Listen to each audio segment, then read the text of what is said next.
Hello दोस्तों, आप देख रहे हैं आयत स्टोरी, एक डरावनी कहानी। और दोस्तों, आपके पास भी कोई हॉरर स्टोरी है तो स्क्रीन पर दिए गए व्हाट्सएप नंबर पर हमें ज़रूर शेयर करें। तो चलिए कहानी शुरू करते हैं। भूतिया अस्पताल।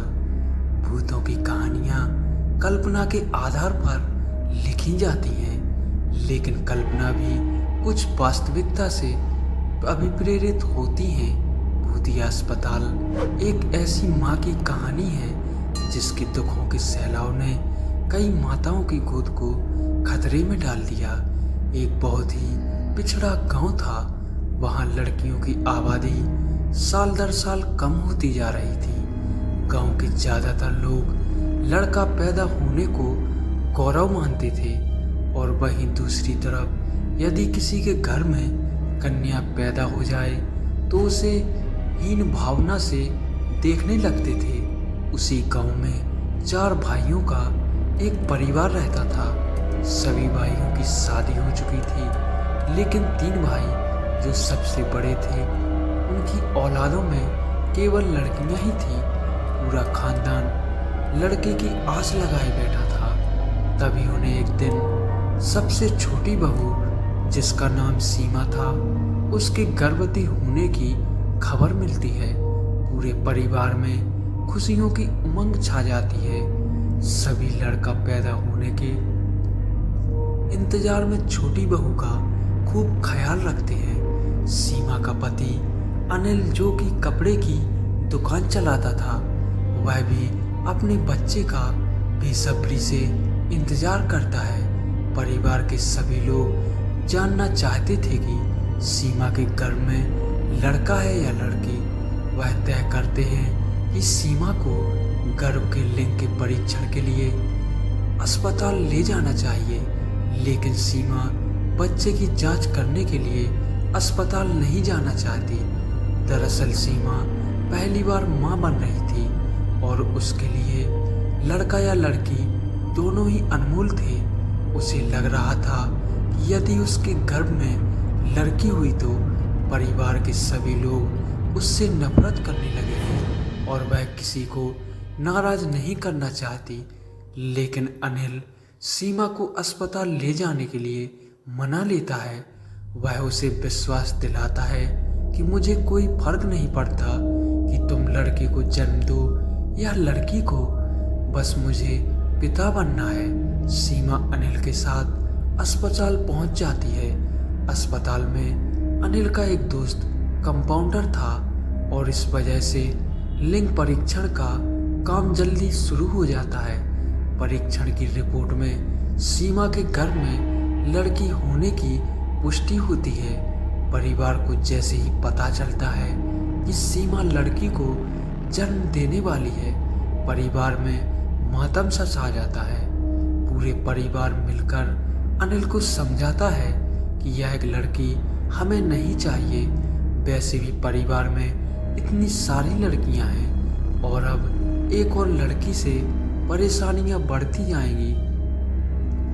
अनिल अपने भाइयों की बातों में आ जाता है और सीमा को गर्भपात करने के लिए मनाने की कोशिश करता है, लेकिन सीमा अनिल को गुस्से से चिड़चिड़ाते हुए कहती है, तुम पागल हो। मैं किसी भी कीमत में अपनी बच्ची को नहीं मारने वाली। सीमा और अनिल के बीच इस बात को लेकर कई दिनों तक झगड़ा चलता है। एक दिन सीमा अचानक अपने कमरे में बेहोश हो जाती है। अनिल उसे उठाने की कोशिश करता है, लेकिन जब उसे होश नहीं आता तो वह उसे अस्पताल ले जाता है, और इलाज के बहाने अपने दोस्त के साथ मिलकर सीमा का गर्भपात कर देता है। और जैसे ही सीमा को होश आता है तो उसकी दुनिया उजड़ चुकी होती है। सीमा को पता चलता है कि उसकी बच्ची अब इस दुनिया में नहीं रही। सीमा टूट जाती है। उसके परिवार वालों ने ही उसकी मासूम बच्ची छीन ली। सीमा बहुत दुखी थी, और उसका गुस्सा बढ़ता ही जा रहा था। अचानक वह अस्पताल के कमरे में चादर से फांसी लगा लेती है और कुछ ही पलों के अंदर सीमा की धड़कनें बंद हो जाती हैं। सीमा के परिवार को जैसे ही पता चलता है कि सीमा ने अस्पताल में आत्महत्या कर ली, सभी भागते हुए अस्पताल पहुंच जाते हैं। अनिल सीमा के चले जाने से बेहद दुखी होता है। उसे अंदाजा नहीं था कि सीमा बच्चे की गर्भपात से इतनी दुखी हो जाएगी कि अपनी ही जान दे देगी। जो होना था वह हो चुका था, लेकिन अब बारी भरपाई करने की थी। सीमा के अंतिम संस्कार के 13 दिन गुजरते ही अस्पताल में सीमा की भूतिया रूह की दस्तक हो जाती है। डिलीवरी वार्ड में भर्ती सभी बच्चे अचानक अपने अपने बिस्तर से नीचे गिरने लगते हैं। लोगों को समझ में नहीं आता एक साथ सभी बच्चे नीचे कैसे गिर गए। हालांकि बच्चों को ज़्यादा चोट नहीं आती, लेकिन यह घटना मरीजों के अंदर भूतिया डर बैठाने के लिए काफ़ी थी। इसके बाद अस्पताल में भूत होने की अफवाह तेजी से फैलने लगती है और लोग उसे भूतिया अस्पताल कहने लगते हैं। अस्पताल में एक औरत बच्चे के जन्म के समय आपातकालीन हालत में एम्बुलेंस से अस्पताल पहुंचती है। औरत की हालत गंभीर थी, इसीलिए उसे अस्पताल के कंपाउंडर तुरंत स्ट्रेचर में उठाकर ले जाने लगते हैं, लेकिन वह उनके हाथ से छूटकर हवा में लटक जाती है। उसे ऊपर लटका देख वहां मौजूद सभी डर की वजह से इधर उधर भागने लगते हैं और कुछ ही समय में वह ऊपर से नीचे गिरती है और उसे सर में जोरदार चोट लग जाती है, जिससे उसकी जान चली जाती है। एक माँ सीमा के गुस्से की भेंट चढ़ चुकी थी। अस्पताल में रहस्यमय तरीके से मौत अखबारों की सुर्खियां बन जाती हैं और देखते ही देखते अस्पताल को बंद करने की बात होने लगती है। लेकिन शहर में इससे बड़ा अस्पताल दूसरा कोई नहीं था। इस अस्पताल को शहर की जीवन रेखा कहा जाता था, लेकिन भूतिया अस्पताल अब केवल अफवाहों तक ही सीमित नहीं था। इस बात को वास्तविक आधार मिल चुका था और अब लोगों को पूरा यकीन था कि अस्पताल में कोई ना कोई भूत जरूर है, क्योंकि कई हादसे निरंतर हो रहे थे। अस्पताल प्रबंधक मुद्दे की गंभीरता से लेते हुए अस्पताल में झाड़ फूक करवाने के लिए एक बहुत प्रतिष्ठित ओझा को बुलाते हैं।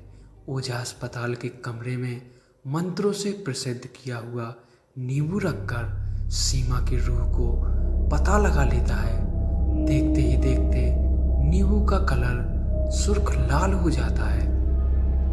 उस कमरे में मौजूद अस्पताल के कर्मचारी एक दूसरे का मुंह देखने लगते हैं। ओझा अस्पताल के कर्मचारियों से कहता है कि इस अस्पताल में एक दुखियारी माँ की आत्मा है जिसके बच्चे का गर्भपात किया गया था, इसीलिए वह इस अस्पताल में किसी को मां नहीं बनना देना चाहती। अस्पताल प्रबंधन को सीमा के गर्भपात के बारे में कोई जानकारी नहीं थी, क्योंकि वह गर्भपात अनिल और उसके कंपाउंडर दोस्त ने गुप्त तरीके से किया था। सच्चाई का पता लगने के लिए ओझा अपनी मंत्र शक्ति से सीमा की रूह को सबके सामने बुला लेता है। सीमा का भूतिया साया आते ही सभी चीजें इधर उधर बिखरने लगती हैं। टेबल कुर्सियां पलट जाती हैं और अचानक वह कंपाउंडर जिसने सीमा का गर्भपात किया था अजीब हरकतें करने लगता है। उसके स्वर बदल जाते हैं। ओझा तुरंत उसे बालों को पकड़कर अपनी वहीं बैठाने को कहता है। दरअसल ओझा को पता चल चुका था कि सीमा की आत्मा कंपाउंडर के अंदर आ चुकी है। वह सीमा की रूह से पूछता है, बताओ किसने तुम्हारा गर्भपात किया था? हम उसे कानूनी सजा दिलवाएंगे, लेकिन तुम इन मासूम बच्चों की हत्या मत करो। तभी वह कंपाउंडर जिसके अंदर सीमा की रूह समाई हुई थी जोर जोर से अपना ही नाम लेकर चिल्लाता है, अजय और अनिल दोनों ने मेरी बच्ची की जिंदगी छीनी है, लेकिन उसके लिए मेरे ससुराल का पूरा परिवार भी जिम्मेदार है। जब तक इन सबको इनकी गुनाहों की सजा नहीं मिलेगी तब मैं इस अस्पताल में किसी को भी चैन से नहीं जीने दूंगी।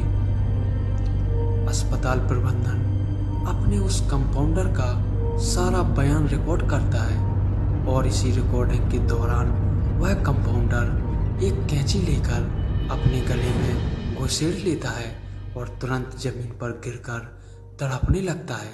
ओझा भूतिया आत्मा का इतना विकराल रूप देखकर कुछ पल के लिए सहम जाता है। तभी अस्पताल के कर्मचारी कंपाउंडर को तुरंत उठाकर अस्पताल कक्ष ले जाते हैं, लेकिन बदकिस्मती से वह अपनी मौत से लड़ने में असफल हो जाता है। सीमा ने कंपाउंडर से तो अपना बदला ले लिया था, अब बारी थी अनिल और उसके परिवार की।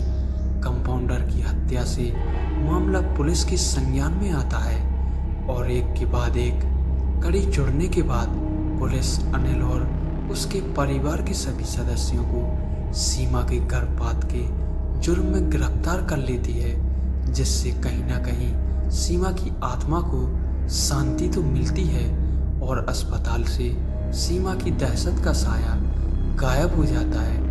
दोस्तों, यह छोटी सी कहानी आपको कैसी लगी कमेंट में हमें ज़रूर बताएं और वीडियो को लाइक और चैनल को सब्सक्राइब ज़रूर करें। धन्यवाद।